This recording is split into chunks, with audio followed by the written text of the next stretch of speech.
Hello everybody, you have tuned in to Eric Jose on Making a Murderer on YouTube. I cover virtually any aspect of making a murderer. I go over the evidence, the documents, the photos. So if you like, stay tuned, and in the future I'll have many more videos besides the one you're about to see. And the doubt, go back to the issue earlier I said about the quality of thought at the Supreme Court amicus brief level and the diminished value of that as you go down the ladder. Mm-hmm. There needs to be accountability downstream to follow procedure. I believe so that both investigators, prosecutors, defense counsel, doesn't matter who they are, should have their job on the line if they knowingly do something contrary to best practice prescribed by the Supreme Court or whoever the consent authority. There should be consequences, which, yes, I see what you're getting at. Yeah, there certainly should be some sort of consequences, yes. Because, I mean, these are youth. It's a different story when it comes to wrongfully convicting young kids. It's hard to say it's twice as bad, but it's kind of twice as bad because you're robbing that soul of the ability to grow up and learn how to interact with society. And even if they get out of jail, they're already maladjusted because they were wrongfully convicted and didn't get to grow up and learn how to act in society. Correct. So to me, without labouring the point, the question for reform is the structural aspects of how the Supreme Court law is interpreted and applied, and yes, we need to, on a whole range of issues, we need to see change there. Yes. That's what we actually need them to do. Yes, we need them to do just that exactly.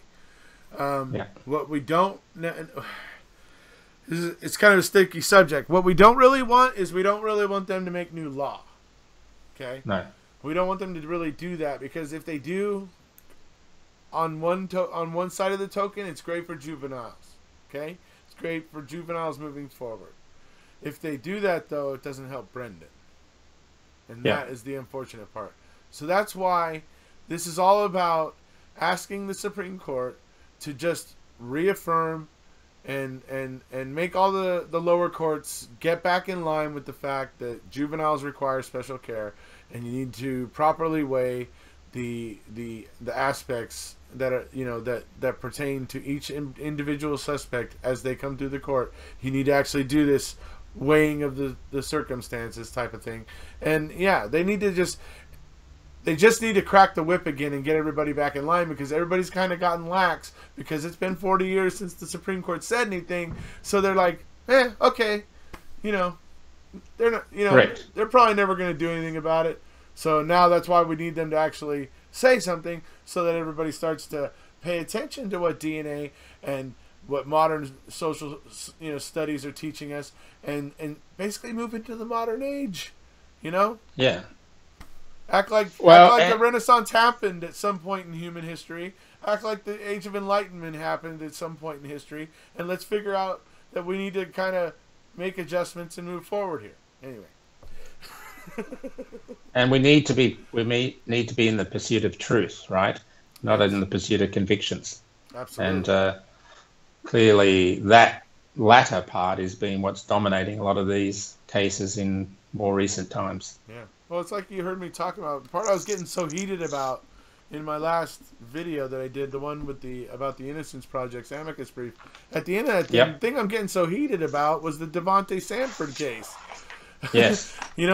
Because that DA, she resisted 9 days after she got the conviction on that kid, right? I know. Who was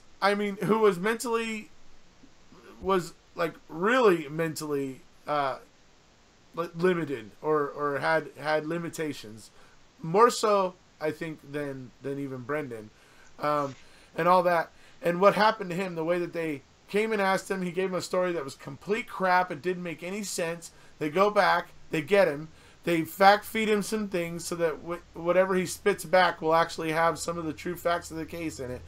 Then he spits it back or whatever. They get this confession from him. Then 9 days after his conviction, the hitman that actually did it comes forward, admits to those 4 that they pinned on Devante, and an additional 8 other 8 people that he was paid to kill. And he tells them like where the gun is, that they were able to match the ballistics to the whole crime scene. He tells them all kinds of things that only the killer could have known, and all that stuff. And that DA refused to let Devante out. She said, "Nope, he's the one. Devante's the one that killed those 4," and told that hitman, "You only killed those 8 people, and not." Basically, she just denied the facts that were right in front of her damn face because her pride. Because of her pride, she didn't want a wrongful conviction on her scorecard. That's basically what it came down to. And eventually, the state of Michigan's DOJ, DOJ, had to get involved. Steve Drizzen had, and some of the people that were helping him had to, beseech the Michigan DOJ to step in and do something about the situation. She's still, to this day, even though the hitman totally admitted to it and gave all the culpable evidence that you can imagine, to this day, she still thinks Devante Sanford killed those 4 people. At least she maintains that he did. That tells these kind of prosecutors are a cancer on our justice system here in America. Seriously. Absolutely. I mean, a quality prosecutor who did make a mistake would say, "Hey, I made a mistake. I'm really sorry." Blah, blah, blah. I mean, we're seeing that. I mean, how is Mark Wiegert and Tom Fassbender going to ever account for their treatment of Brendan when, in light of everything, let alone these amicus briefs? I mean, it's just pride. They've got their pride in the way. Right. They don't want to admit they did the wrong thing. Right. And as I put a tag on one of your videos, pride cometh before the fall, right. Which is true. This issue is going to come down on them. And if they were smart, they would be, well, it's probably a bit too far down the track for those guys, but if they were smart, they should have admitted the error of their ways long before now. And that's the thing that this Kim Worthy, who is the DA that I'm talking about, had she owned her own bullcrap 9 days after the conviction, Devante Sanford would have gotten a very, very small settlement. It would have been a very small period of his life that was interrupted because, whatever, and he was getting falsely accused or whatever. And I'm sure it probably still would have been a settlement, but it would have probably been nowhere near the $450,000 that he ended up getting after being there 20 years. So that's my point. She would have been acknowledged as being after. Yeah, she ends up ignoring it, denying it. 20 years later, Devante gets out and rightly deserves $450,000. But think about it. That's Michigan, folks. Think about it. What else is going on in Michigan, folks?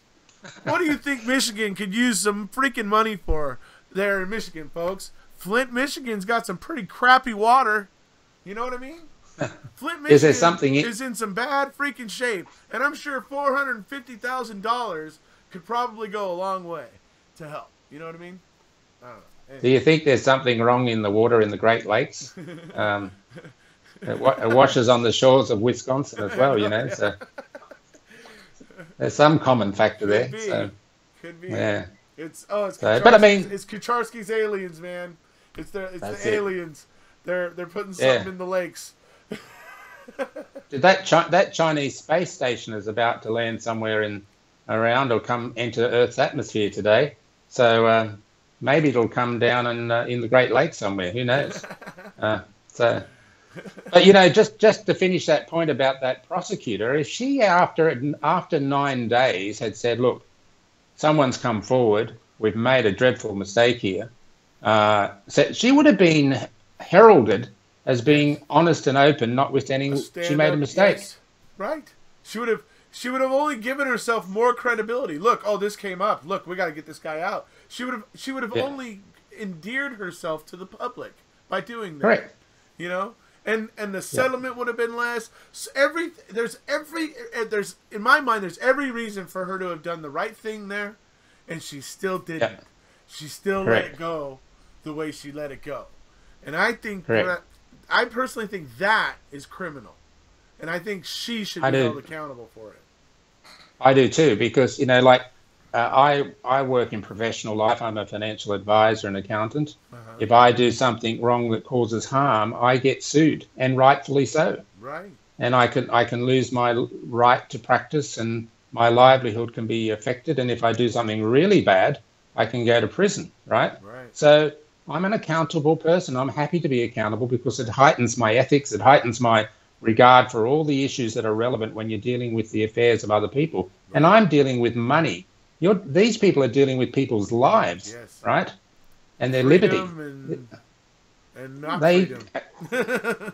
Accountability all the way downstream is an important part of the control system to make sure things happen correctly. Yeah. And when you diminish that accountability, then you diminish the impact of law. Yeah. Correct. So. Yeah, absolutely. Yeah, so like our dear friend Mr. Kaczynski, right? Yeah. You know. See, me personally, I don't understand after what he did to Brendan, all the things that him and O'Kelly did to Brendan, how Brendan's still in jail after that. I honestly don't get it. After that, how is Brendan still in prison? And now we're going through, I mean, with everything we're going through with this confession and how just absolutely ridiculous it is, and how many people actually agree on that point, yes. You know, which gives it further credibility. But anyways, but now we're going through that ridiculous confession. I mean, it's just, how is he not out yet? I mean, how are we still fighting for Brendan's freedom at this point is just mind-boggling. I mean, Len Kaczynski should have been enough. I mean, I don't think, from best of my knowledge, maybe there's others I'm not aware of, Brendan didn't have one interview with law enforcement where he had a lawyer present. No. Not one. No. Well, he actually did have one, actually. He had O'Kelly, funnily enough. He thought he was on his side, right? Yeah. He was in, yeah. But no interview did he have anyone representing his best interest. Not one. Right. Never did. Never once. And that subsequent phone call in that vulnerable 16-year-old kid who never had anybody there to help him look out for his own best interests.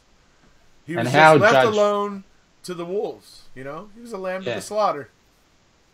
And how Judge Fox allowed that phone call that Brendan made to his mother post the May 12, I think it was, interview to be let into evidence when Kaczynski was ultimately dismissed from the case, right? Yeah. How that was allowed to be let into evidence is just an indictment on Judge Fox. If Len was the poisonous tree, then that should have been fruit of it.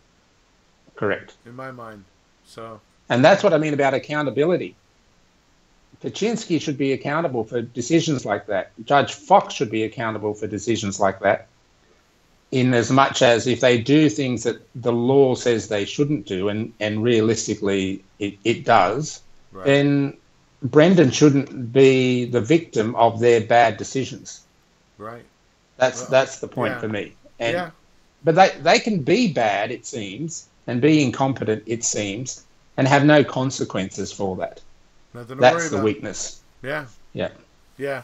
So. It's like I was watching. It's funny. I like to watch this show on TV here in America called Bull, and it's this show where he's a jury analyst, and so people hire him to help them like understand the juries in cases. So what he does is his little firm, they create, whenever they get in with a case, they create a mock jury where they get people that are approximately the same as the jurors in the case, and so they're able to monitor, and so that it's like this whole thing about jury science, right? Anyway, it's a funny show, but anyways, getting to what I wanted to talk about is one of the people in the show, one of his friends or whatever, is this prosecutor guy, and one episode had this thing where they were bringing him up on charges because of something about how some evidence was collected in a case that he prosecuted 10 years previously or whatever, and how he's it's like showing him all like, oh my god, I can't believe this, whatever. I'm like, oh, you gotta be kidding me, dude. Prosecutors don't ever get in trouble. What the? I was like sitting there the whole episode. I was just sitting there like mocking the entire episode. But anyway. Yeah. Funny. And you know, because the whole the writ of certiorari to the court is really about the special circumstances or lack of attendant to special circumstances. Age The Amicus, and special circumstances, yeah. yes. And the Amicus briefs all sort of come together on that point. It actually, it just begs the question, obviously, the other side will have the right to put in their own briefs as well. I'm just trying in my craziest of mind, imagine what brief could be submitted to counter those arguments already put. That would be, try to pretend to be someone on the other side, and what are you going to say? You're gonna talk about AEDPA. That's what you're. Oh yeah, but that's. Well. Yeah, but that's a piece of legislation, right? It's not the reality. It's been backed by the Supreme Court in a couple decisions, so it has like, you know, precedent with the court. So yeah, AEDPA is going to be the thing they're going to argue. The whole thing is that what Brendan's lawyers are arguing now is that no matter what, even though most of us would see the whole honesty will set you free, we would all see that as a idiom, recognizable as something that is not an actual factual statement necessarily. When it says free, it means more mentally or spiritually, obviously. Mm-hmm. But Brendan didn't know that. And to suggest that these investigators didn't know what they were doing and that the type of effect that those words might have on Brendan is ridiculous and laughable. Absolutely ridiculous. We're talking about investigators here that are trained to sum people up in a moment, you know, so that person doesn't get away before they can stop them for questioning, or, you know, these people are trained to sum people up very quickly, and you can't tell me that they didn't sum Brendan up. Let's say that their detective radars were gummed up, on Friday, and they didn't get it right away. But by the end of that night, they should have had an inkling of the fact that Brendan was not quite up to speed with the other 16-year-olds. They should have had some kind of inkling at that point that was going on. And we're supposed to, that's where we're either supposed to believe that they didn't, or we believe what actually is probably true, and they were like, oh, dude, we could totally get this kid to say things. We could totally get this kid to say what we need. Blah, blah, blah. That's the way I think the conversation went. Because they saw weakness and thought, here we go. We'll get Steven. Yeah. We attack him. We can attack this kid. He'll never see it coming. Especially since Brendan was a key alibi witness to Steven as well. Absolutely. So it removes him as an alibi witness and suddenly possibly flips him into a state's witness. But that didn't happen. But I almost wish it would have, though. I mean, Dean and Jerry would have just ripped the entire confession to pieces in front of the jury if Brendan had been on the stand. So exactly. Yeah. But so that was never going to happen. Ken was never going to put him on the stand. No. Or Fallon. Mr. Deflection. Mr. Deflection. Yeah. Or he goes like this, blah, blah, blah. Next question, right?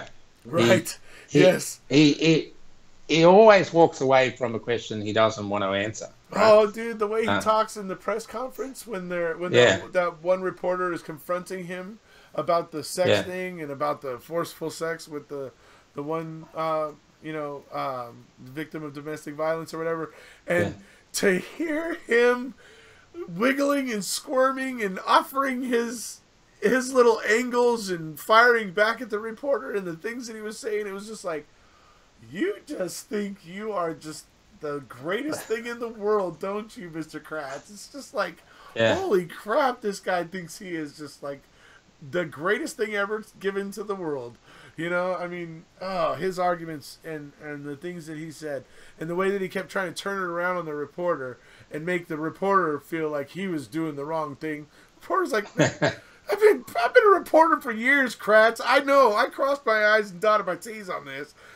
Deal with it, you know? So, And then, Ken, correct me if I've got this story wrong, but Ken Kratz at some point approached Stephen whilst in prison to see if he would agree to let him write a story or write a book about it. Write his story. I mean, seriously. Yeah. Where's the head in that? It was probably right around the same time that they were getting OJ to write If I Did It. Right? You know that recent confession that they released? That was from 2006 or something. So Kratz might have been thinking, back when everybody thought that was going to be coming out, he might have been thinking, oh, you know what, maybe I can get Stephen Avery. I mean, that's just him just thinking how, after being disgraced, he needed to make money, right? After being disgraced, what was he, he says, he had a defense, he was a defense lawyer, and he had his law firm or whatever, and that the success of MAM killed his law firm. Well, I don't know if it was the success of MAM, dude. I think it was your conduct. But anyway. So. He's a classic, that's for sure. Yeah, good old Kratz. Were there any other aspects of the Amicus briefs that you wanted to specifically raise? Yeah, just, one of the things that they kept hammering home, and I think people need to think about, I think it's going to be important moving forward, is the way they kept talking about the combination of multiple factors that came together. The acting as his friend, in other words, or even his father, suggesting that they, were on his side, all those things. So that creates a kind of stigma in the situation with a juvenile with mental limitations. Then you add even putting his hand on him, putting his hand on his knee, the touching. Yes, absolutely. Yeah. That's the type of thing that it just puts that juvenile suspect into a frame of mind of thinking, okay, this guy's looking out for me, so maybe I can do what he wants, right? So then you add to that the promises of leniency. We'll never leave you high and dry. The truth will set you free. We'll help you. We're going to help you, Brendan. Da da da da da. Blah, on and over and over and over. Right? So there's that. Yes. Like the third thing, and then adding on top of all of it, we got the fact feeding that happened throughout the entire interrogation. The entire interrogation, which was full of this fact feeding. All of these things together, okay, these number one shouldn't be there to begin with, really, when it comes to a juvenile. But the fact that you find all these things together with a 16-year-old like Brendan who has some mental limitations tells you that they were putting on the full court press. They were so desperate to get him to incriminate Stephen Avery that they used the full-born, the full read technique, raw and uncut, as it were, on a juvenile with mental limitations. They should not have done that. Then you got the fact that when they're faced with the fact that Brendan tells them, I was guessing about that. I was guessing about the hair. Which it looked pretty freaking obvious at the time that he was guessing, because they're like, what else with the head? What else with the head? What else with the head? What else? Come on, be honest. Be honest. What else happened with the head? Like if it wasn't already obvious that he was guessing, then he just tells you point blank, and you just move forward like it never happened. Okay. Yeah. Basically, I can't trust anything Wiegert or Fassbender say. They're both tainted at this point so badly. Plus, in my opinion, at someone under the age of 21 should not be able to waive their Miranda rights, in my opinion, unless they have a lawyer present with them, because he should. Well, it doesn't matter which age it is, so long as it's an age. But young people have the that I saw in the Amicus briefs. I think once you get to be around 18, you become really more capable of withstanding the pressures of an interrogation, judging by the statistics I saw, in my opinion. But yeah, that might be true, but I can tell you that even the difference between boys and girls at 18 is massive mentally. and maturity-wise, etc. So an 18-year-old girl is way, way more mature mentally than an 18-year-old boy on average. But even as a starting point, even if you said 18 and under, they should not be able to waive their Miranda rights. Brendan had no idea what that meant anyway, right? I believe there should be some safeguard at this point to prevent these types of travesties. There's some safeguard needs to kind of be implemented, certainly. Yeah. At this point. And it should be uniform across the country. So that's the problem in a situation like the US. It's similar in Australia too, that each of the states have their own justice. The criminal law is a state-based activity, albeit that it's subject to higher courts. But uniform legislation on these key issues should be part of the reform process as well, not just the actual reform itself. The fact that they should be uniform across the United States. So, and if you get the coming together of the right people in the right places and agreeing to uniform laws, then it happens. Like we have uniform gun laws in Australia, which previously they were all state-based gun laws. So it just makes a huge difference when they're uniform. You guys are allowed to have guns there? You can have a gun if you've got a legitimate purpose to hold it, and that legitimate purpose has to be, for example, that if you're a farmer, or you can, if you belong to a gun club, and you can have a gun. If you're keeping it at your home, there's rules about being in a safe, etc. But take me, for example. I don't belong to a gun club.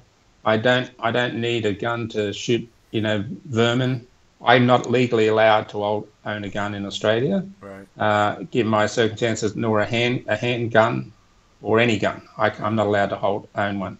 And they brought that uniform law in I think it was 1997, after a mass killing in Tasmania, which is one of our states in the south, where a guy shot 35 people dead in a tourist destination, and introduced that law. So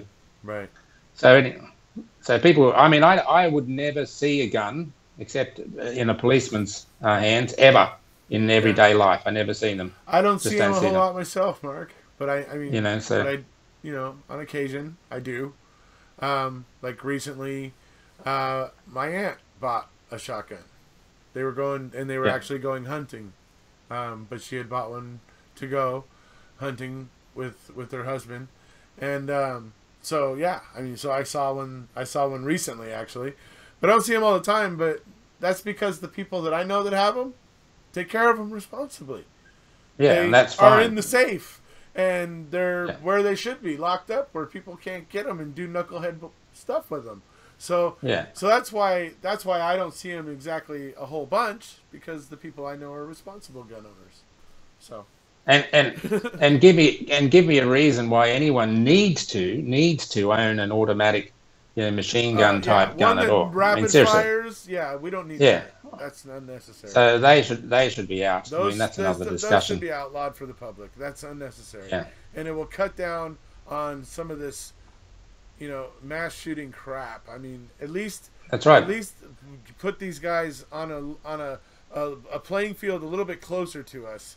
If they're gonna go, if they're gonna go completely cuckoo banana bonkers on us, let's not. You got a chance to get away. Yeah, let's at least level the playing field a little bit. So I've got some other little things I wanted to mention to you, if I may, if it's now the right time. You might have noticed in my various videos, behind me here is a bunch of bookshelves. Yes. And I have that Beatles poster up there at the moment. Help. Right.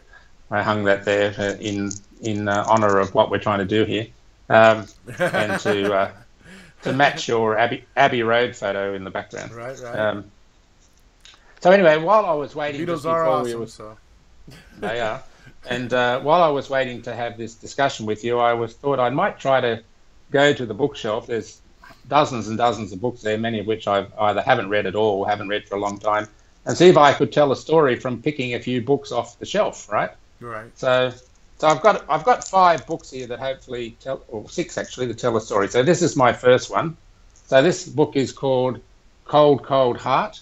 Uh-huh. This is, I dedicate this to all those police officers and law enforcement officers who don't give a crap about Brendan and Stephen and justice. So that's for them. And this book, I'm not sure what it's actually about in reality, but it's called A Gap in the Records.